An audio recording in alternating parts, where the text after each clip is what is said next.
Here we go, Washington Football Team Nation. This is Tay, and we have my man Todd over there on the ones and twos. Just trying to figure out, we got 6 days until our first preseason game. I know I'm thrilled. And I also just saw an article today, Todd, saying that Washington Football Team roster is the second best roster under 25 with talent.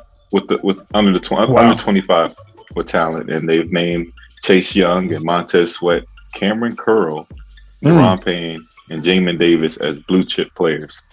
Ooh. I'm excited, Todd. We're approaching. It's Friday night.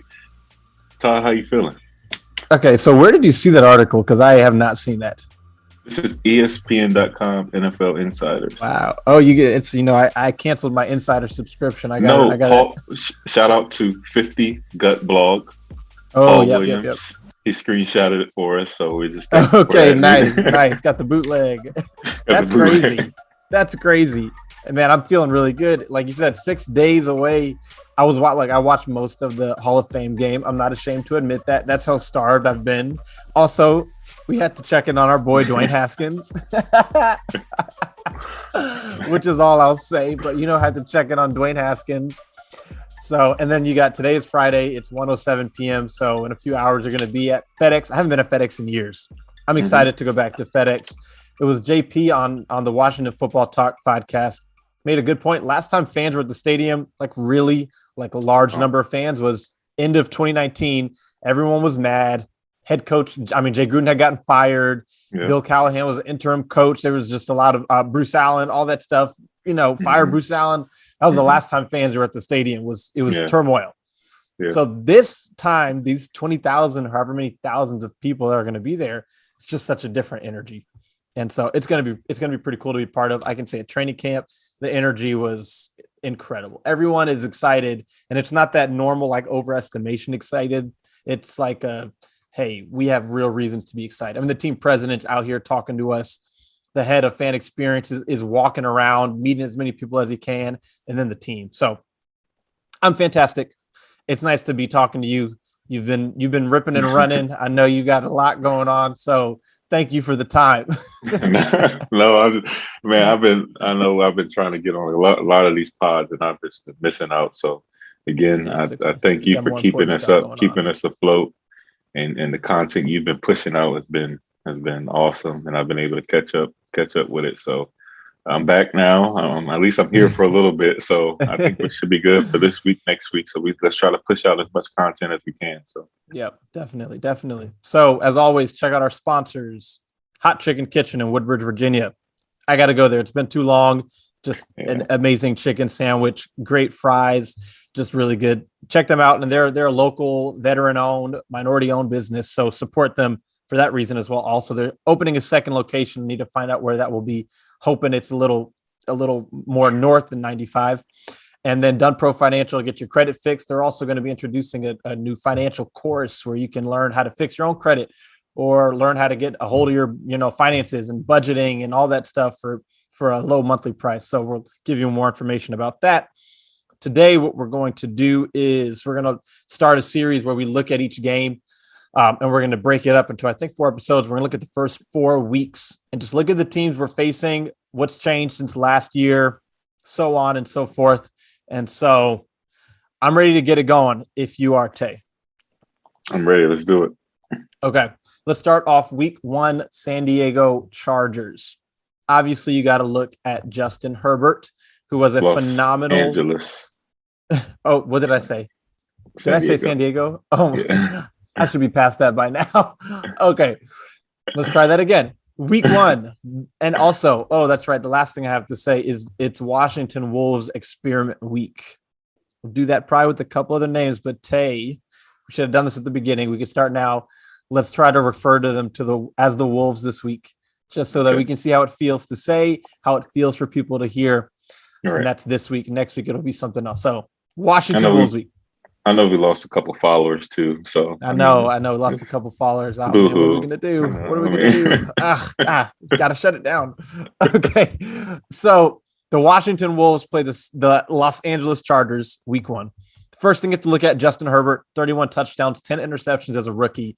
I was doing some numbers. He had more touchdown passes in the first like 5 or 6 weeks than the Wolves had last year all season, which is depressing. He had a phenomenal rookie season. And they were a team that was in it a lot last year, but just couldn't close some games out, and then went on a bit of a run to finish 7-9, I believe. The thing about it, Tay, is that Justin Herbert has a new head coach this year. He has a new offensive coordinator, and I don't think there's any guarantee that he will be able to duplicate his success from last year, because those young guys who go through multiple coordinators, it's learning a new offense, right? I don't think it's ideal, but he's had some great throws at camp. I think he's a good player, but I'm curious to see how he starts this season with learning a new offense. Yeah, for sure. I think he has all the talent in the world. And then you got to think of not only new offense, but I'm sure they have new coach as well. Right. Yeah, exactly. Brandon They got a Staley. new way of doing things. So yeah, it's going to be, and he's defensive minded. So right. very good defensive coordinator over there in LA, the Rams. But right. I just don't know. I think he's really good. I think he has all the tools to be a wonderful quarterback, but I think he's going to start off a little bit slow. I think teams have more game film on him, and then, like you said, a new offense. So we'll see. Right. They in terms of weapons, they lost Hunter Henry. So that's one thing. They still have Keenan Allen. They still have Michael. His name is Michael Williams, right? Mm-hmm. Right. Yeah. Which I didn't realize he was like a top 10 pick in, I think, 2017 or something, but he's coming along. So they got two really strong big body receivers. They lost Hunter Henry, added Corey Linsley in free agency, needed to upgrade that offensive line some. They also drafted Rashawn Slater. And so you can see that they are really trying to build up that offensive line, and that's what it's going to come down. They also signed Matt Filer, who's an offensive lineman for the Steelers. Mm-hmm. And, it's good that they did that. They needed to do that. And so that defense, that game, I think a lot is going to come down to what the defensive line can do against this newly built offensive line. We'll see about Rashawn Slater. I think he's talented, but we'll see how he holds his own week one. Corey Linsley is an interior. He's a center interior offensive lineman. So the defensive line really needs to show up that game week one early, because Justin Herbert, he may have his struggles here and there, but I think he'll get his chances to make some big plays. And also I'm curious to see if Ben St. Juste is out there matching up with those big body receivers as a big body cornerback. That's all I've got on week one against the Chargers in terms of their additions. And I think the main thing for me is just the new offensive coordinator, see if we get the same Herbert. You got anything else to add there? Yeah, I'm going to hit the flip side on that. Obviously our offense looks really, really good compared to previous years in training camp. We used to always hear the excuse that the defense is better than the offense. But now we're starting, but now we're starting to see the offense is really competing with this, this defense. And you're hearing very good good quarterback play. What I'm interested in is in this Chargers defense. You got Bosa, and you got a secondary that's really, really, really, really good. Added Asante Samuel Jr. Exactly, Asante Samuel Jr. Then you got Derwin James and Chris Harris, if I'm not mistaken. So they have talent, and that's where I think we're going to struggle with personally. Mm-hmm. I think we're going to have to put up points against them, and I just know. And Brandon Staley is a great defensive coordinator, and you could say he had Jalen Ramsey and Aaron Donald. Yeah, that's very well true, but I mean he has Bosa and he has Derwin James, so it's going to be tough. It's going to be tough, and that's where Cosme is going to kind of get thrown in the fire. You get Joey Bosa over, that's going to be, I guess throw him in the deep end. Why not? But that's going to be one to watch, because Joey Bosa is a good player. He's had his injury issues, but he's a very good player. And so that's going to be something to watch, because you don't want that to be a constant problem throughout the game, where you've got your rookie second rounder against one of the really good defensive ends, and really can move all around the defensive line and Joey Bosa. But the thing that sticks out to me most for them in terms of the offseason changes is that new offense, and that Herbert will be running, and we'll just see how that line. Right. They upgrade offensive line. They've got a new offensive coordinator. So let's see. Offensive line should be better, but will Herbert have his struggles just getting into a flow, a rhythm there? Week 2 against the New York Giants, Thursday night football. So you get a few days.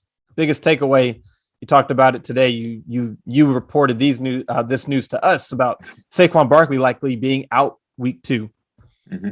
I think I'll take an injury. I'll take a player not being available, a very good player not being available on the competition on the other side any day. Every team has their share of injuries, and Saquon Barkley is so good, and he has been his best against the Wolves in the past. Yes. So I'm fine with Saquon. If he needs more time, I'm just saying, if he needs more time to recover, take your time. Don't rush back. And the fact that that's a Thursday night game really makes me think he won't be out there. Yeah, for sure. And then he'll get that extra 10 days to kind of right, exactly. nine to to maybe 10 be back days by week 3. Right. Exactly. So what scares me that game is obviously we played poorly against the Giants. However, I don't know what it is. I don't know what it is. However, I'm not scared of them at all. I mean, Kenny Galladay comes up a little banged up this week. Hamstring look like hamstring. So if as a Wolves fan, I think we're looking good. Considering we haven't had any, we should be 2-0. That's just my opinion. I'm not really. I mean, now they do have a good defense, but they just seem like they had 3 players retire this week or this offseason 3 or 4, so far. Kelvin Benjamin, and they're having some trouble with discipline there, and so it'll be interesting. I think we could sneak that one away. Yeah, if you missed it a couple of days ago on Twitter and reports essentially that the Giants had an all-out brawl, and Daniel Jones, the starting quarterback, was at the bottom of that pile. Then the head coach, Joe Judge, had them running sprints, had them doing push-ups, just yelling at them, working them after that for like 10 or so minutes, which there's debate as to whether or not that works for NFL level players like high school and college, sure, but NFL, I think it can backfire. And then you had the offensive coordinator, who's the Cowboys' old coach? Jason Garrett telling the reporters to refer to him as coach, which is weird.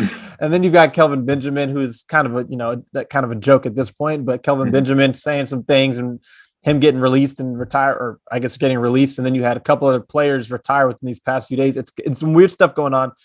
They've done really a good job, at least trying to upgrade the weapons for Daniel Jones. I mean, they added Kenny Galladay. They drafted Kadarius Toney. Then you've got Darius Slayton, Sterling Shepard. They also added Kyle Rudolph. He'll be next to Evan Ingram.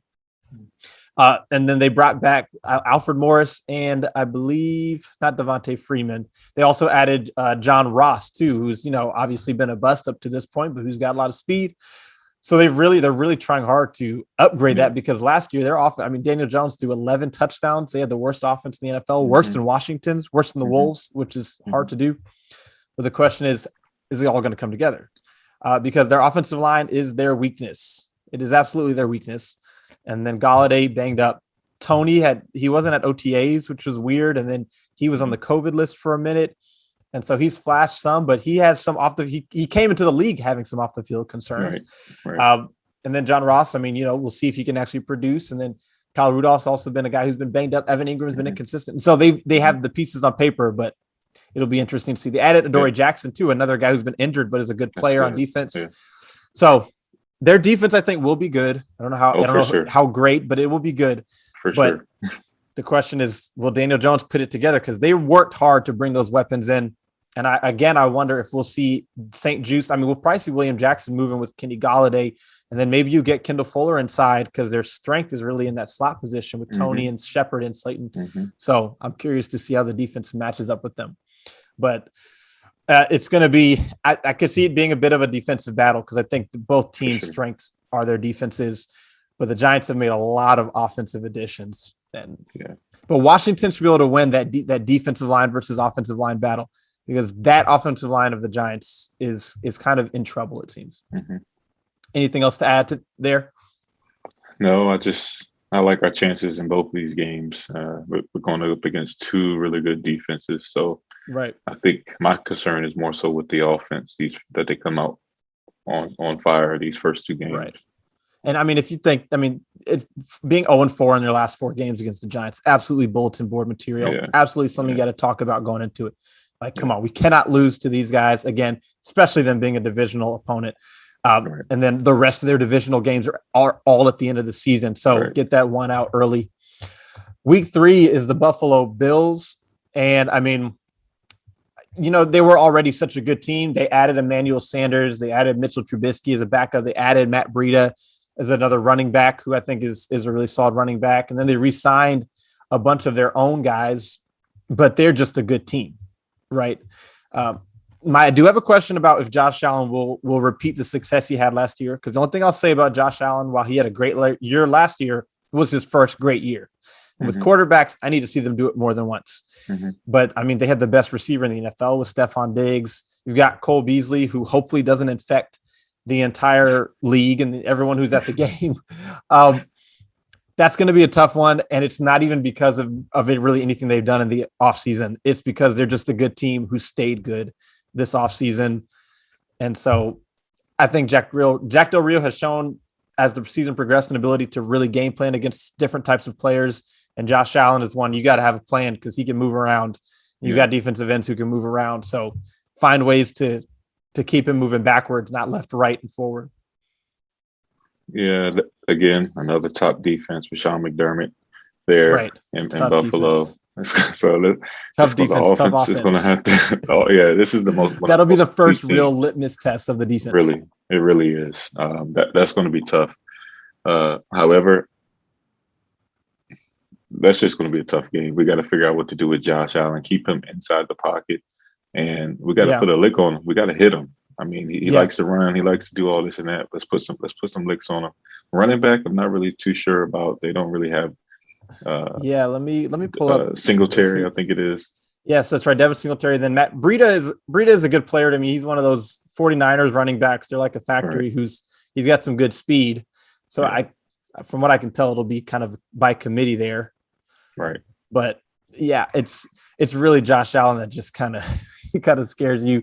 And then they added some help along the offensive line in the draft and whatnot. But it's like beating a dead horse. But the defensive line, this is another really big one for them because they've got to disrupt that passing offense and those passing lanes and that pocket. But you can't, with Josh Allen, you can't just disrupt the pocket. You have to disrupt the pocket, and then you have to disrupt once he gets out of the pocket.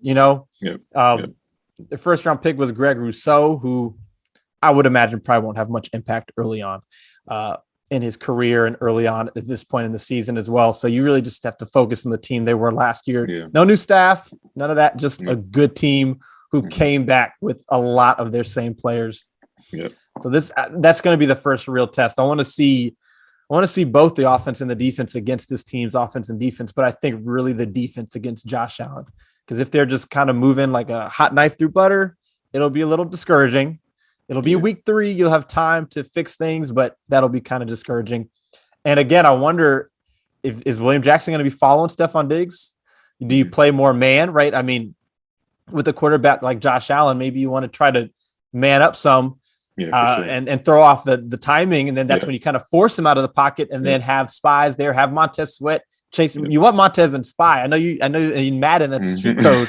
Have Montez Sweat spying the quarterback, or have Jamin Davis, your new speedy linebacker, responsible for Josh Allen, and have your receivers, but again, man coverage against Stephon Diggs, Cole Beasley, easier said than done. Yeah. So that'll be a good test. I'm definitely excited to see that one. Last but not least for today will be the Atlanta Falcons. Fabian Moreau, right? Kyle Smith. They didn't make a lot of significant additions in terms of free agents. They added Kyle Pitts, who was by all accounts the best skill player in the draft and who was looking great in camp. They lost Julio Jones, so that might be a 1-for-1 replacement. They still have a good core of weapons, but they were bad last year. They have a new staff as well. Matt Ryan is old. I don't think they're going to be a great team this year, Tay. The Falcons. Yeah. I don't think so. Either. Aren't they missing someone too? I saw. You mean a with player? The injury? Yeah, maybe I may be wrong. Falcons. But with Julio out, I'm not really concerned about them at all. Matt Right. Ryan, not really scared of. Calvin Ridley, He's a good player, he's a but good player. I think you've got a secondary that can, you know, do something Ky- against him. Kyle Pitts, not really worried about tight ends this year as I was before. And Right. I don't think their O line is good. So I think, Yeah, their offensive line is questionable for sure. yeah, That's I think another they, one where you should be able to disrupt. for sure. And that's what I was going to say. I think this one comes down to they don't have a good defense, they don't have a good offense. So hopefully it should be a Yeah, pretty right. convincing one. And that's one where that should be ideally that's one of those where you're licking your chops as a defensive line Yeah, because you don't have to worry about Matt Ryan running. exactly. Then maybe that's the game where you feel comfortable with a bit more man because once you get to Matt Ryan, you should have him down. Yeah. Kyle Pitts will be in his third game. Calvin Ridley. Again, they've got weapons still offensively, but that line is not great. An old quarterback, you can't move. Mm-hmm. This is a game where I would kind of expect the defense to have a strong game this week. Sure. And I would expect the offense to have a kind of strong game as well because they don't have a strong defense and they lost Vic Beasley, lost Keanu Neal. Mm-hmm. So you look at the first 4 weeks and it's a mixed bag, right? You've got a really good team in the Bills. You've got a team that's not so great in the Falcons. You got the Giants who, I mean, they're the Giants. They've been great against us. They're not, I think they're similar in terms of how they kind of match up with the Wolves. And then the Chargers, I think, are another team that are kind of similar and how they match up with this Wolves team based on last year and based on the talent that they have. But yeah, the Bills are the ones that stick out. That's the real test to get a feel for it. The next one will be the Chiefs, and we'll talk about that next time. But yeah, just a quick look at the first 4 games of the season, some of the key additions that each team made, how it could affect Washington. And I mean, Washington made some key additions as well, too. So it's not like they're the only teams that got better. Obviously, Washington got better, too. Next time we'll come back. We'll talk about weeks 5, 6, 7, 9. Bye week is week 8, I believe. Mm-hmm. So I think that's Saints, Chiefs, Broncos, Bucks, I think, if I'm not mistaken, or something like that. A really tough stretch the next 4 weeks. So we'll talk about that next. You got anything else to add, though, Tay? No, at Falcons, I meant New Orleans. Oh, with Michael Thomas? Michael Thomas. Definitely. So that's the one. That's right. He'll probably be out, right? And we'll definitely touch on that. So, and that Saints team is not the same. Okay, so tonight, Friday Night Football. We'll be back recording on Monday. We'll talk about Friday Night Football. Maybe post a video before then at Friday Night Football, and then the next time after Monday will be right after that preseason game. Talk about what we saw, and can't wait. Can't wait. Patriots. That's going to be fun. Yes, Jones. That is going to be Mac Daddy Jones. Mac Daddy. I'm excited to see how he looks because I was a Mac Jones fan. We both were Mac Jones fans, so I'm excited to see how he looks. But yeah, we'll talk about that, I guess, Monday and then Thursday after the game. Tay, safe travel. Well, we'll talk. You're not traveling this weekend. It's next week. Okay. All right, cool. All right, well, I'm going to see you in a few hours. Thank you to everyone. It was nice meeting some really cool people, some really cool fellow content creators and fans at training camp. And so we'll meet some more probably tonight, Friday. And then the last thing I'll say is on the drive back, Tay, I used Twitter Spaces. I didn't know exactly what it was or what to expect. It's essentially, it's not video. You open a Spaces and up to 10 people can join, and then they can hear you and they can request to speak. And then it's kind of just like a conference call. Mm-hmm. So it was a drive from Richmond home for me should be an hour and a half, but there's usually traffic. So it's closer to 2.5 hours. And I said, I'm going to try this. And I hope some people will join and we can just talk and it'll make the time go by. And Tay, the whole time people were in there. They were talking. We were talking about stuff at camp, talking about the team. There was a number of people, maybe 10, 15, 20 people kind of rotating in and out. And it was really cool getting to meet some of you all. I wanted to say something, tag some people, terrible with remembering names and @, so I couldn't remember anybody's Twitter handle, but you know who you are. And we got some really high praise and compliments on the show. So I appreciate those of you who joined the Spaces, and the drive flew by. I mean, I was paying attention to the road just enough to drive safely. But other than that, the drive flew by. So that was really cool. And we may try to do that again at some point. And thank you to everyone who joined. All right. We'll be back soon. As always, this is Todd. This is Tay. Yeah.